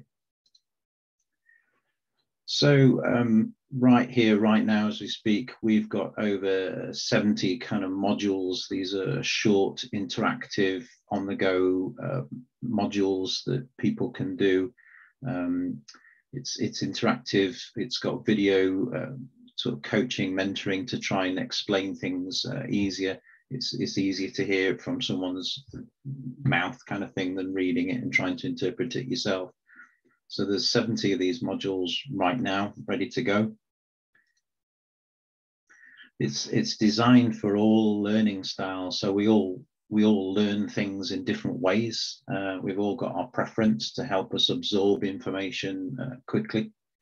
So we design these materials or these modules to suit all learning styles. So it doesn't matter how you learn, you'll get something from these. It's very flexible, which means you can pick it up, do a few minutes, put it back down again, and then pick it up again later when you've got an opportunity. So you can basically learn at your own pace, and we all learn at different speeds. So again, we cater for everybody, really. So as you can see, I appreciate you probably won't be able to read the text on my screens here, but you've got an overview of the headings of each category. Right, obviously health and safety is always paramount. It's always at the top, but through blasting, geology, sustainability, and even rehabilitation. And I saw Daniel was talking about rehabilitation on the site that he's contracting for. So, you know, all of these things are encompassed in our training modules that's available. So quite simply, you know, there's all these 70 things, but, you know, you might only need a few things that's going to benefit your business. So the idea around it is you kind of just drag in a selection that fills the gaps that your business may have, and just do what you need to do. And you don't need to do the others if you don't want. So it's sort of pick and choose as you see fit, and it'll benefit for your for your business. All of our modules have been designed to sort of work on any platform, be it a computer, a tablet, a smartphone, or, you know, however you want to do it. It will just reformat and display. So again, it's all about flexibility. It's all about, you know, you don't have to be set in front of an office. You can be out on the go and just learn as you're working. So that's just a quick overview of, you know, what the sort of partnership with the Institute of Quarrying and TTEITI can offer. And as Julian said, you know, the Institute of Quarrying is dedicated to try to raise standards and, you know, improve efficiency, ultimately save lives. And, you know, we talked a bit about today on the sort of illegal quarrying route. As I said at the beginning of this, that to us in the UK is quite a scary prospect, that there's illegal quarrying and mining, because they are not going to be doing things correctly. They are not going to be following the correct standards. You'll be losing the opportunity of mineral, because a campaign means you go in, you get what you can quickly and get out, which means that you could block access off to sort of real high quality grade minerals that's in that deposit. Which would be an absolute shame.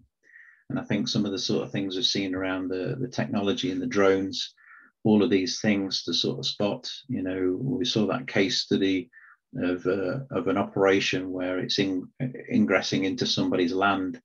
That's a prime example. There's some probably high grade minerals there, but they're not going to be bothered by that. They'll just get in what they can, get out, sell whatever they can. Not interested in doing it correctly, and that's putting people's lives at risk and a local community at risk, and you know, it's not good for your country. So keep it short and sweet. Hopefully you've got a bit of an overview of what we can offer, and like I said, we have these things ready to go, and obviously if there's interest from operators and employers, it'd be great to sort of have a conversation with you all and see what opportunities we can help with. So, Julian, is there anything else you'd like to add at this point? No, I think it was just giving people an overview of the sort of content we've got. I mean, it's a vast amount of content, and as I said before, we're here to help. We have had dialogues with the University of West Indies in the past, and of course with a number of people in Trinidad and Tobago that have been through our courses, one of which is on this call at the moment. So if anyone needs help and assistance working with TTEITI, then absolutely we can work together, and that's the reason that Sherwin's got us involved. So yeah, thanks very much for that, Anthony. Thanks everyone for your time.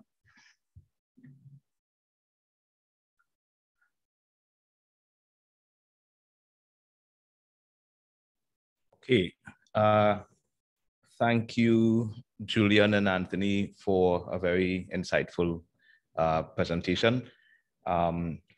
Just to let everyone know, we are in fact looking into possible partnership with the Institute, and we will keep you updated on those arrangements as we go along.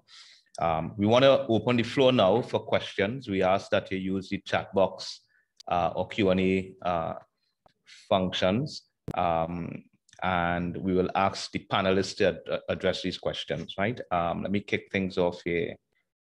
We have a question from Mr. Khan, who is asking panelists to comment on who will be the lead agency to administrate GIS drone survey monitoring and to maintain data security, especially for legal conflict actions. Suppose they're asking now about, who would be that lead agency? If Sasha, you wanna? Yeah, that's a very good question. And sadly, I don't know who will be the lead. To tell you the truth, I don't know how to answer that. There's data all over the place. I mean, the university has data, we have data, but I really don't know who will be the lead. Maybe the TTEITI might be the one to champion that cause. I'm sorry, I didn't have a better answer. Okay, thank you, Sasha. Let me see if I can get some other questions. In the absence of showing, I would chip in here and say that I could agree with you that I don't know who the lead is.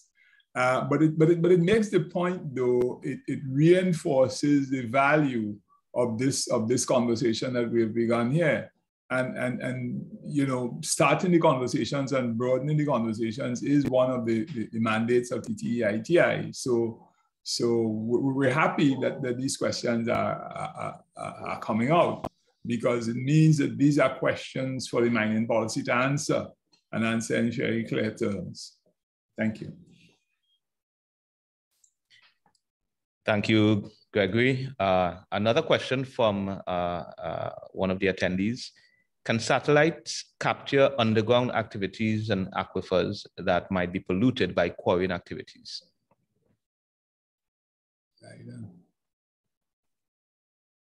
Yeah, there's limitations to what it could capture, and generally it cannot capture things on the ground. The technology is getting better, so probably drone technology might be better in capturing things like conditions of water supplies, but I'm not sure how far the satellite data will be able to assist in something like this at this time. Thank you, Sasha. I see a comment here, touches on some of the legal issues involved. Let me throw this out and see if we get any reactions. We understand that illegal quarrying, the illegal quarrying business is a hostile environment. Would the person whose land was encroached upon get any recourse if a matter was to end up before the courts? And especially in light of the possible risk associated with that. Well, if it's recourse from the person who's done the encroaching, I presume you could carry that to the court. We could definitely support that submission by indicating the extent of encroachment, the amount of material removed, when it was removed in relation to the boundary. So I trust once you have good evidence, there should be some level of recourse. And of course, a good lawyer. Thank you, Sasha. Any other questions coming from the attendees? Just want to invite you again to drop that in the chat or the Q&A module on Zoom.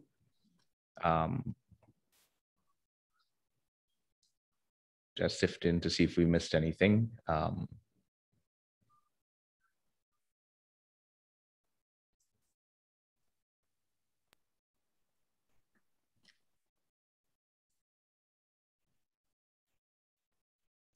We have a comment from Brian Gittins again. He's basically commenting on the fact that the issue of confidentiality, right? Who would have access to information gathered? How is that information kept secure? And we're talking about satellite data here? Well, I suppose, yeah, satellite data or other data pertinent to the sector more broadly.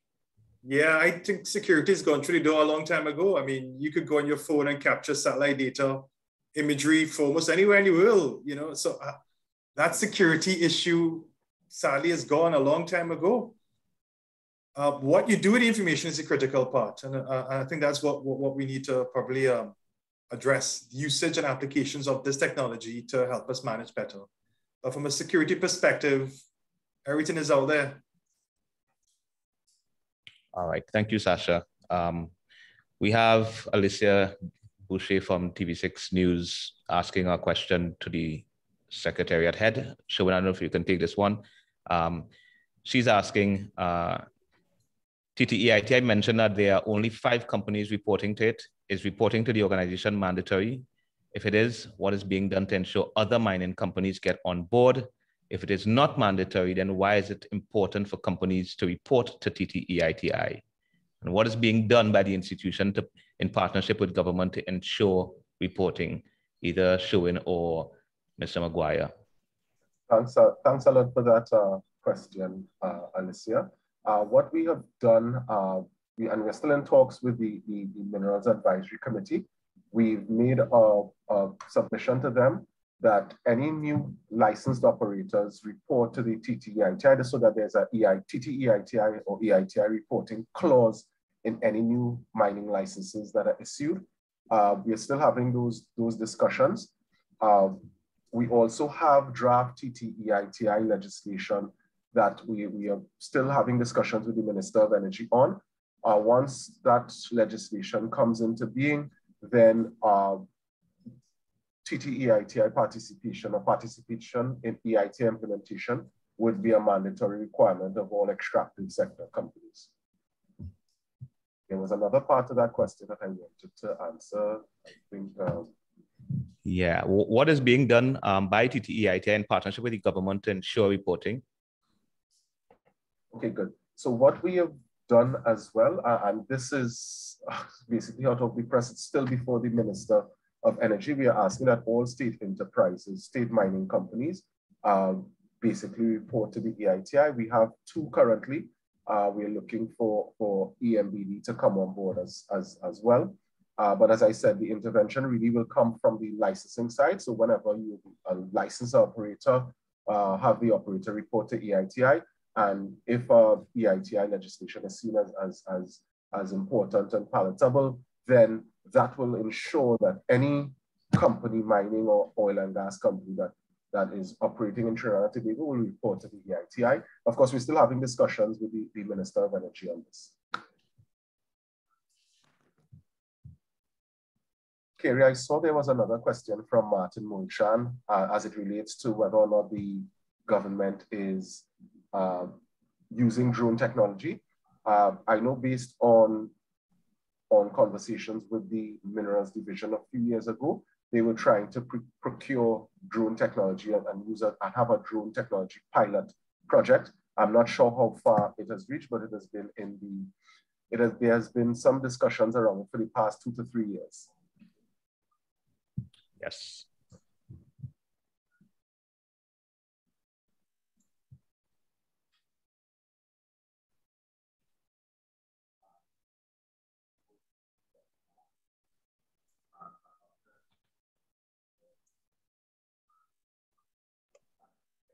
If I can make just a point regarding this confidentiality question, I just think that regardless of whether we have this information publicly available, which as Mr. Sasha have mentioned, it might be the rule at this stage in many countries, given the publicity of the cadastres, for example. I think in terms of revenue collection, at least in talking about royalty and corporate income tax, I think at least this information should be shared between agencies. So I have seen some countries that have these memorandums of understanding where they basically exchange not only experiences but also information from the specific taxpayers, because sometimes the basis to calculate these fiscal instruments are quite similar, and of course the volume, as I already explained, of the mineral, and tracking the volume will be important for the calculation of both corporate income tax and mineral royalty. So having a system where government agencies that are involved in the revenue collection more broadly, they can share this type of data, I think it's key. It's important. Yeah, just to point out that. Thanks.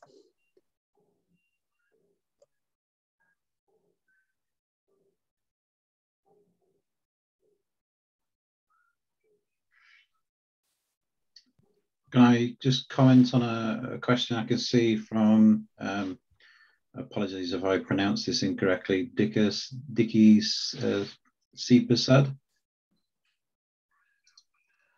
has commented on the sort of, is a legitimate quarry operator, and obviously is highlighting the issues with illegal quarrying. I think, you know, one of the things I've tried to highlight in the presentation today is some of the risks involved with illegal mining and quarrying operations. And I think, you know, one good thing that we're seeing today with TTEITI is the information they're gathering, and the things like what's happening today is it's raising education, it's raising awareness of it. And I think, you know, the government need to be aware that this could happen. And I think, you know, the data that's being collected, and the more operators feed in this data, the more they understand the opportunity of this sector, of this industry, and the more likely they will be to start looking at this and clamping down on these illegal operations.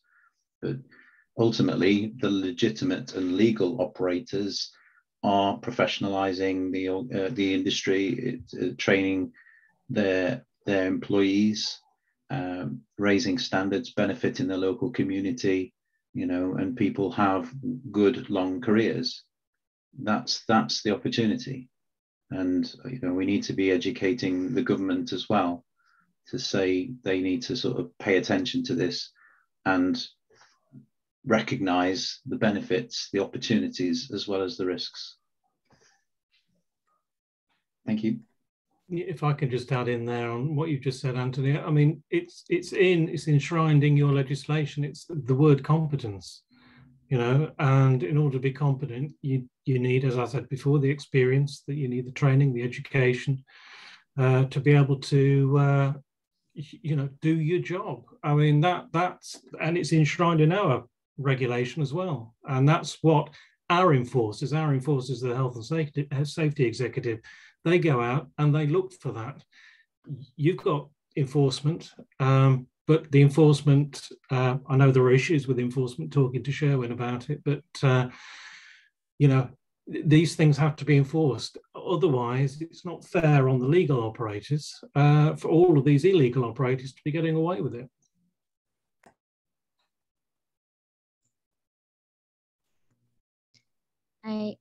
There was a question from Professor Herbert Suku. I hope I'm pronouncing the name correctly. He was asking, are any of the GORTT regulators qualified in quarry management? I don't know if TTEITI would be able to respond to this question. I wouldn't be able to respond. I'm not 100% certain. But I do know there's a minerals division staff with officers with different competencies and skills. But in terms of pinpointing that direct competency and skill, I'm not 100% sure. Okay. There's also another question from Alicia. And this one is to Jacqueline. In terms of, it was mentioned that Trinidad and Tobago might have to change the type of royalty system used. So does the country have the resources to do so at this time? If not, what will be needed to do so? I think just as a primer, Jacqueline, I have to say that, you know, a lot of our production, a lot of our aggregate is used domestically as well. So you can take that into consideration when you respond. Yeah, so the comments that I have provided during my presentation are from a general understanding of what's going on in Trinidad and Tobago and in my lecture of your law. However, obviously, to suggest a policy option on the design of your royalty regime will take not only read the law. You need, first of all, I will need to sit with the Minister of Mines and the Commissioner of Taxation in your country and see what are the policy objectives for your mining sector, your fiscal policy objectives, whether you want to attract more investment, whether you want to increase your government revenues, whether you want to add local value addition in your country, for example. I will need to analyze as well how your metallic and non-metallic mining industries work in your country. In general terms, the advantage of having unit-based royalties is that they are easier to administer. I'm assuming that is why Trinidad and Tobago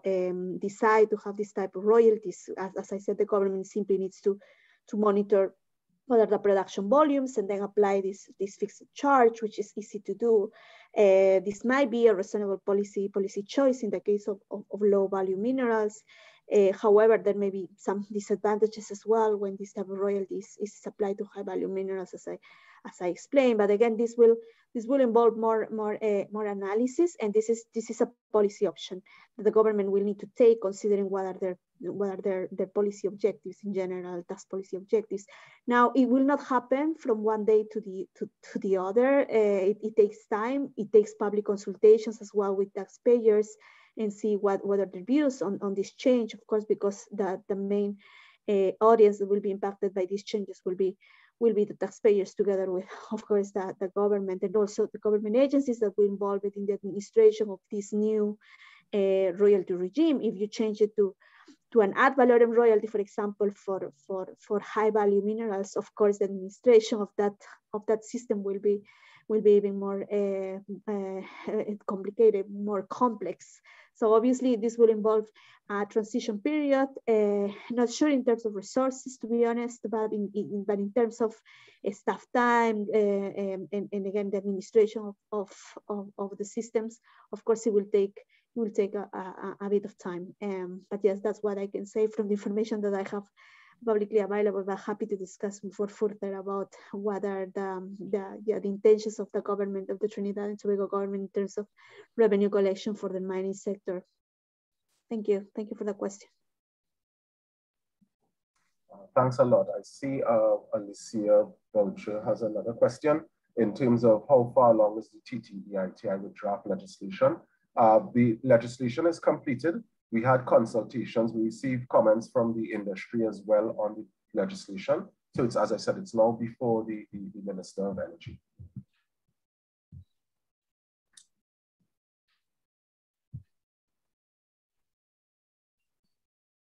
Okay, I'm not sure. I'm seeing a question from Professor Suku. Would you encourage aggregate exports from Trinidad and Tobago to others from illegal unlicensed operation, and is royalty collection an issue then?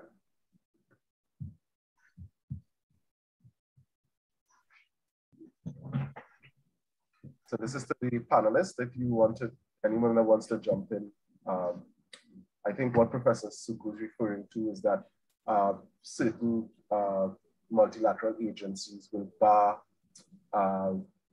aggregate from being imported to certain countries for some projects that they are funding if there's a sort of a responsible sourcing policy.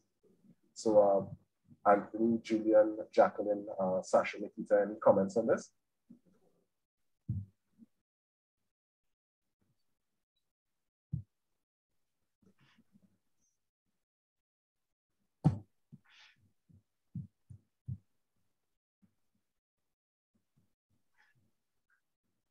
Jacqueline and Anthony or Julian, are you aware of any policy related to whether or not, say for instance, let me just use an example. If Professor Suku, I'm catching the drift of your question, if for example, there's a project funded by the IDB in Guyana where certain aggregate is necessary, and there's some of these agencies have a responsible sourcing policy that would bar imports from certain jurisdictions if they can't sort of vouch for where the material came from. Do you know of any of these sort of policies and the impacts of these policies? There would be, Sharon, there would be a responsible sourcing policy without a shadow of a doubt, absolutely. Yeah, and there'd also be, make sure that those companies were operating to global standards as well, ISO, etc. So yeah, absolutely. Yeah, they wouldn't be buying from illegal operators. I think I threw a question in as well, just for the fun of it. I think it's along a similar vein as the professor raised, is, and this is a question that I don't know, so I'll probably answer a panelist asking the panel. So does government in Trinidad and Tobago buy minerals for infrastructure projects, housing, and etc.? Do they, can they confirm that they only buy from legal operations, or is there a risk that they're actually buying from illegal operations? And if that's the case, that's not a good position. So surely there should be some track and traceability to make sure that you can trace the raw minerals, cement, aggregates, concrete, asphalt, whatever it might be, back to a legal operator, which obviously would encourage more legal operations.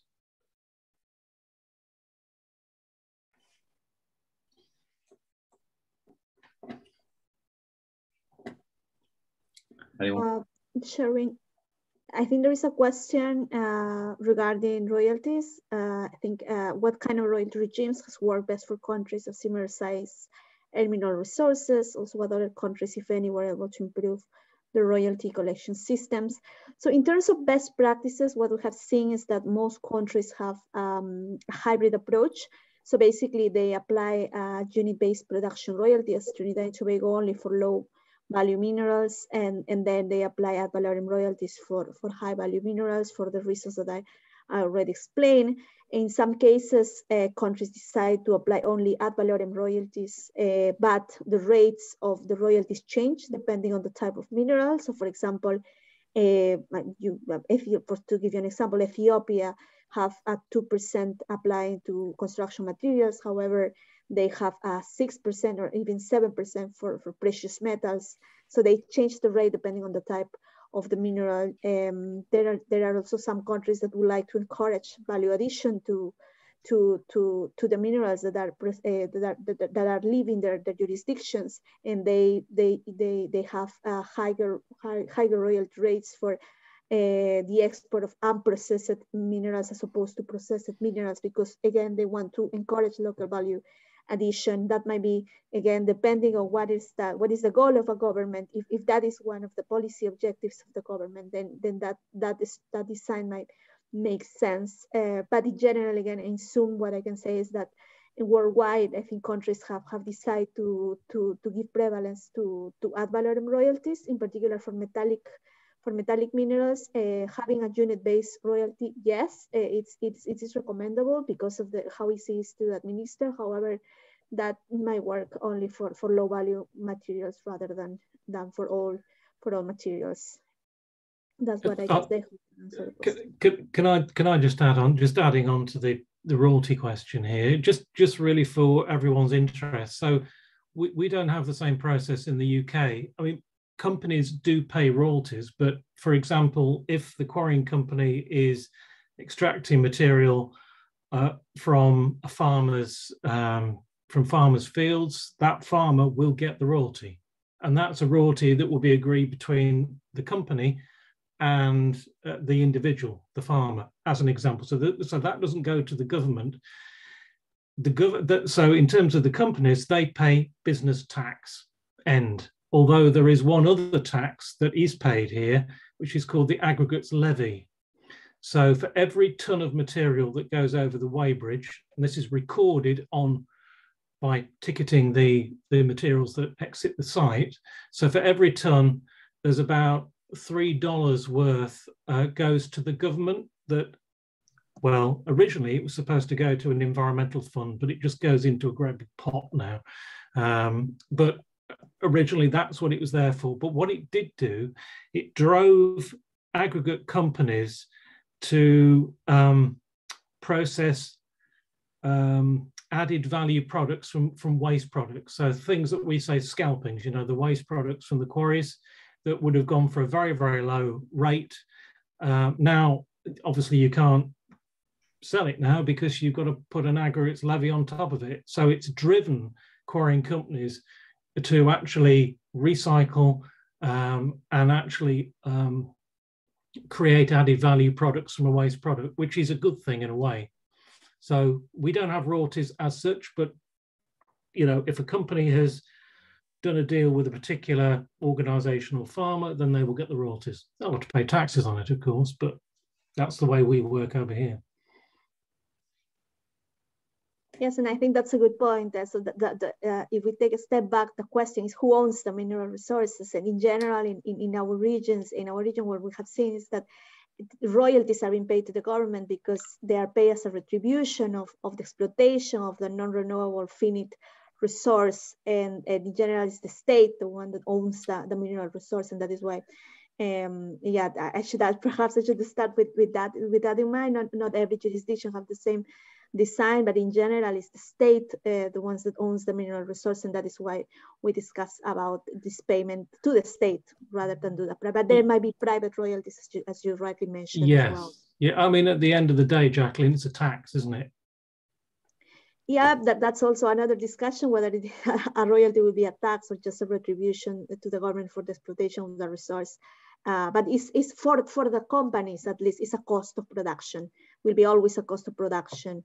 From the state point of view, at the moment, for example, in Chile, we have a discussion on whether their mining royalty is a tax or it's not a tax, given that really what they're trying with the royalties, what governments are trying to do is to ask companies to compensate for the loss of this non-renewable resource rather than to pay for a service or other. This is not really a tax as such, as a corporate income tax, for example, that is calculated on profits rather than on revenues. But yes, it's a big discussion at the moment in the region, in the Americas. Okay, thanks a lot. I think what I will ask is for anyone with questions to please send the questions to info@tteiti.com. We are coming to the end of the session, and I'd like to ask the panelists, starting with Jacqueline, if there's anything that you want to add to the audience before we close off. Any final thoughts? Just to thank the audience and also the panelists. This has been a very interesting discussion. And of course, as the IGF, we are available for any technical assistance requests from the government of Trinidad and Tobago. And hopefully the government will at some point join the IGF as a member. These services that we provide are, of course, for the benefit of our members. So we will be very happy to welcome Trinidad and Tobago as an IGF member. Thank you again to everyone. Yeah, Nikita and Sasha, any final thoughts? I would just say thanks to everyone, and also we could recommend that also going forward for the next workshop and other items like that. You could, some of the questions are very specific as it relates to the law, as it relates to things. So persons, in terms of, as we presented on the technology, persons from those state agencies would be good persons to have on the panelists, so that's on the panel, so that persons could have, you know, their questions answered. So I thank you. I thank you for having us, and I hope the information was clear, and thank you to all the other panelists for being here. Yeah, well, Nikita took my thank yous. So, but thank you to TTEITI for having us also too. And really, I think it was some great questions. So hopefully we can build on these questions going forward. Yes, it did shine some light to help push that drive. So thank you to TTEITI. Thanks, Sasha and Nikita. Julian and Anthony, any final thoughts? Yeah. Well, I think it's been a great couple of hours, I have to say, Shu, and I think it's been so interactive. There's been lots of questions, lots of emotive subjects, and it's been great to be part of it. So it's been great to meet all you folks. So thanks for the opportunity. Just echo that as well. You know, fantastic questions coming through. You're reading and you think, oh wow, yeah. And again, you know, as we've said, Julian's mentioned that there is regulations in Trinidad and Tobago that should be enforced. We appreciate there's some challenges around that, but you know, everything we've learned so far in the conversations with Sherwin and TTEITI is huge opportunities out there for this industry, for the community, and for the country.